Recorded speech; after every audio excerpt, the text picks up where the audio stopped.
السلام علیکم ورحمۃ اللہ وبرکاتہ۔ دور جدید میں سوشل میڈیا کے ذریعے الحاد جو ہے نوجوانوں کے اذہان و قلوب پہ اثر انداز ہو رہا ہے۔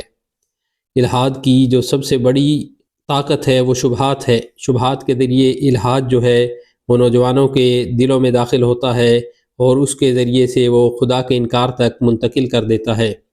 دراصل علم کی کمی ہونے کی وجہ سے اور صرف انہی شبہات کے پیچھے دوڑنے کی وجہ سے نوجوان جو ہے الحاد کا شکار ہو رہے ہیں۔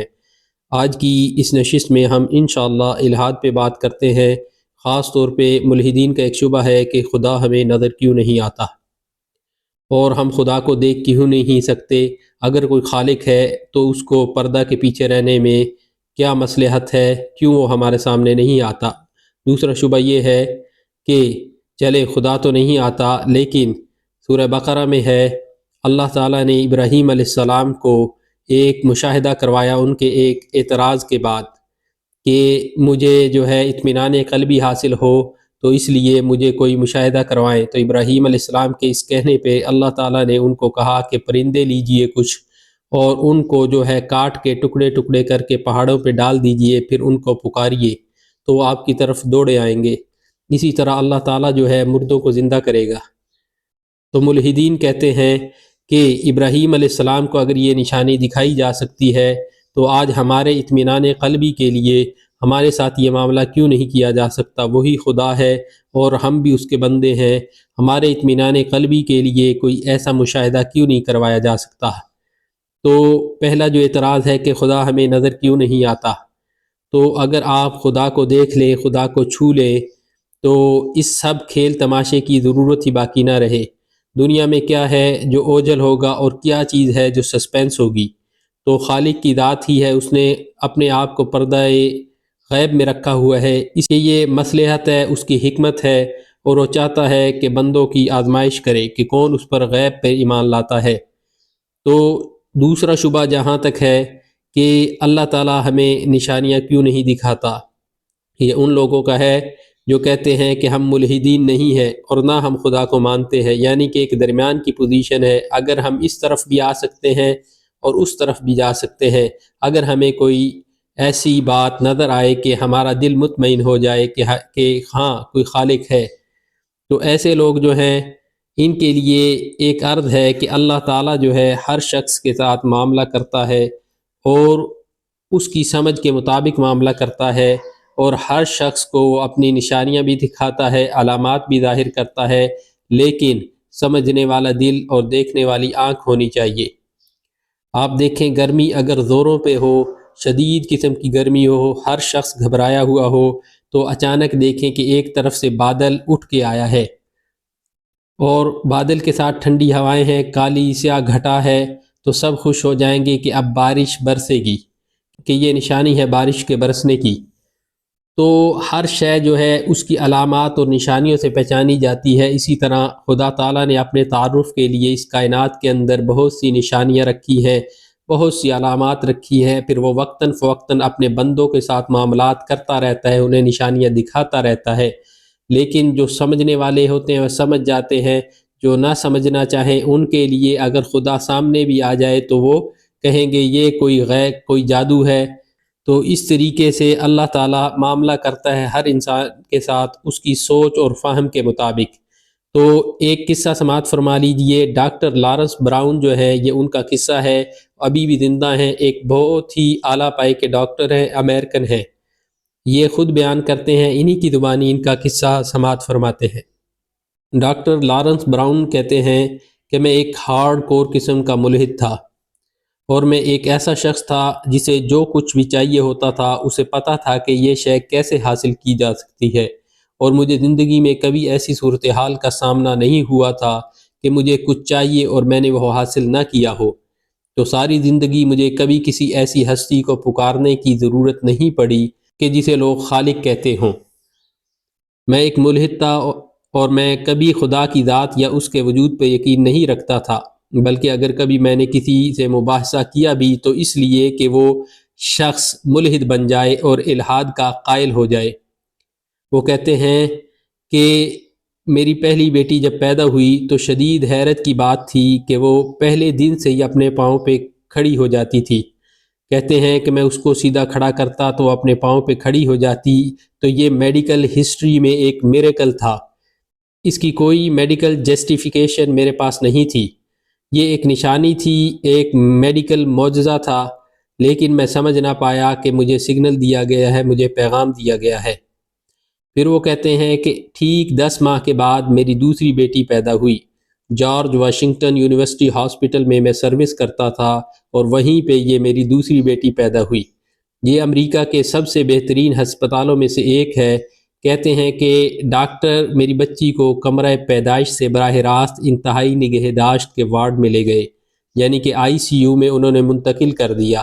تو مجھے حیرت ہوئی، تو میں اس کے پیچھے پیچھے گیا، تو میں نے دیکھا کہ ICU میں میری بیٹی جو ہے اس نے سر کو پاؤں سے لگایا ہوا ہے اور بالکل نیلی ہو چکی ہے۔ پھر وہ اس کی کچھ میڈیکل جو ہے ایکسپلینیشن کرتے ہیں کہ اس کی یہ کیفیت کیسے تھی اور کیوں تھی۔ تو کہتے ہیں مجھے اس کی یہ حالت دیکھی نہیں گئی اور میں کچھ جذباتی ہو گیا، تو ڈاکٹروں نے مجھے کمرے سے باہر نکال دیا اور کہا کہ اس کی سرجری ہوگی میڈیکلی، اور میں جانتا تھا کہ سرجری کے بعد بھی یہ کچھ عرصے تک ٹھیک رہے گی، پھر دوبارہ اس کی سرجری کرنا پڑے گی کیونکہ میں ڈاکٹر تھا، اور اس کے بعد بھی یہ کچھ عرصہ تک زندہ رہے گی اور مر جائے گی۔ کہتے ہیں اس کی یہ حالت مجھ سے دیکھی نہیں گئی کہ بہت ہی کرب کی حالت میں تھا۔ میں ICU سے باہر نکلا تو ساتھ ہی ایک کمرہ تھا جسے پریئر روم کہتے ہیں۔ تو کہتے ہیں کہ میں انجانے میں اس پریئر روم میں داخل ہو گیا تو میں نے دیکھا کہ اس کے اندر کسی قسم کی کوئی مذہبی علامت نہیں ہے، نہ کوئی صلیب ہے، نہ کوئی اور کسی قسم کی علامت ہے۔ کہتے ہیں کہ ساری زندگی مجھ پہ کبھی ایسا وقت نہیں آیا تھا کہ مجھے دعا کی ضرورت پڑی ہو، تو میں نہ کسی خالق کو مانتا تھا اور نہ کسی خدا کو۔ ڈاکٹر ولیم براؤن کہتے ہیں کہ پہلی مرتبہ مجھے یہ محسوس ہوا کہ کوئی ارتھلی پاور جو ہے، ورلڈلی پاور، اس کو ٹھیک نہیں کر سکتی بچی کو۔ اور میں وہاں پہ بیٹھا اس کمرہ میں اور پورے خلوص کے ساتھ یہ کہا کہ اگر کوئی ہستی ہے، کوئی خالق ہے جس نے انسان کو پیدا کیا ہے، کوئی ایسی طاقت ہے تو وہ میری بیٹی کو ٹھیک کر دے، تو میں وعدہ کرتا ہوں کہ جو بھی مذاہب ہے ان میں سے اس کا جو مذہب ہے جو اس کو پسند ہے اسی کی پیروی کروں گا۔ وہ کہتے ہیں کہ مجھے یاد ہے کہ میں اپنی اس دعا میں بالکل خالص اور مخلص تھا۔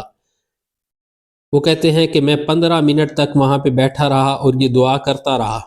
اس سے پہلے کبھی زندگی میں نے نہ دعا کی تھی، نہ میں کسی خالق کو جانتا تھا، اسی لیے میں نے اس طریقے پہ دعا کی کہ اگر کوئی خالق ہے تو یہ میری بچی کو ٹھیک کر دے تو میں اس کو مانوں گا، اور جیسے وہ کہے گا ویسے ہی مانوں گا۔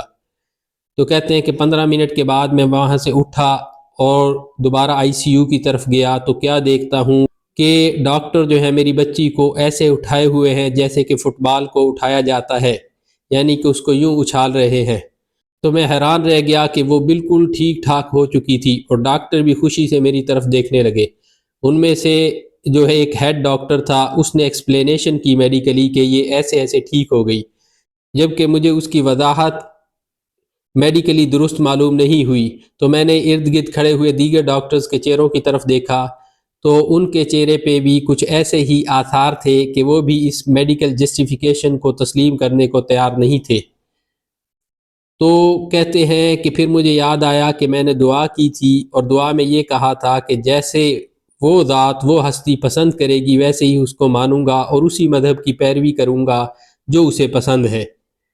تو کہتے ہیں میں سمجھ گیا کہ یہ میرے لیے نشانی ہے، اور ہاں کوئی ذات ہے جسے لوگ خدا کہتے ہیں، اور یہ اسی کا کام ہے جس نے میری بچی کو ٹھیک کر دیا، کیونکہ میں خود ایک میڈیکل ڈاکٹر ہوں اور میں جانتا ہوں کہ میڈیکل سائنس میں اس کا کوئی علاج نہیں ہے اور نہ وہ اتنی جلدی اس طریقے پہ ٹھیک ہو سکتی ہے۔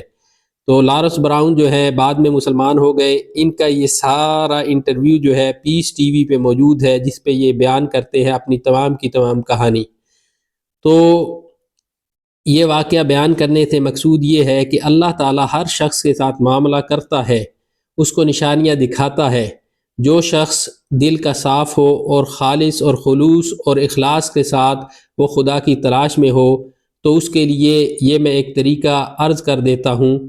کوئی بھی ایسا شخص جو حق کا متلاشی ہو، اسے حق کی تلاش ہو، تو حق اس کو واضح ہو جاتا ہے اور اللہ تعالیٰ اپنی ذات اس پہ واضح کر دیتی ہے، اس کو اطمینان قلبی نصیب ہو جاتا ہے۔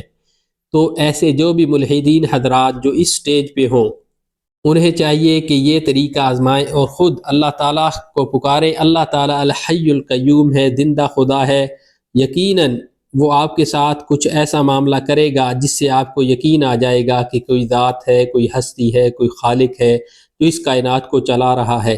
اس کے علاوہ بھی دیگر ملحدین کے ایسے واقعات ہیں جو ہارڈ کور قسم کے ملحدین تھے، لیکن جب ان کو نشانیاں اور علامات نظر آئیں تو وہ اس سے رجوع کر کے دوبارہ خدا تعالیٰ کی ذات کی طرف لوٹ آئے۔ تو ایسے کوئی بھی ملحدین، کوئی بھی ملحد اگر اس ویڈیو کو سنے تو وہ یہ طریقہ ضرور اختیار کرے کہ خود مکالمہ کرے اس ذات سے، تو وہ ذات اس کو راستہ دکھلائے گی۔ اور یہی بات ہم سورہ فاتحہ میں کہتے ہیں کہ اہدنا الصراط المستقیم، کہ ہمیں سیدھا راستہ دکھا، تو وہ ہمیں سیدھا راستہ دکھاتا ہے۔ وگرنہ الحاد کے شبہات میں آپ پڑے رہیں گے اور ایسا آپ کے شبہات کی کوئی جسٹیفیکیشن، کسی قسم کی کوئی بھی توجیہ مل نہیں سکے گی دنیاوی زندگی میں۔ نہ سائنس آپ کو آپ کے تمام سوالوں کے جواب دے سکتی ہے اور نہ ہی کوئی اور شخص دے سکتا ہے۔ آپ براہ راست خالق سے رابطہ کیجیے اور وہیں سے فیض حاصل کیجیے۔ اللہ تعالیٰ آپ کا حامی و ناصر ہو اور اللہ تعالیٰ آپ کو ہدایت نصیب فرمائے۔ اجازت دیجیے، السلام علیکم ورحمۃ اللہ وبرکاتہ۔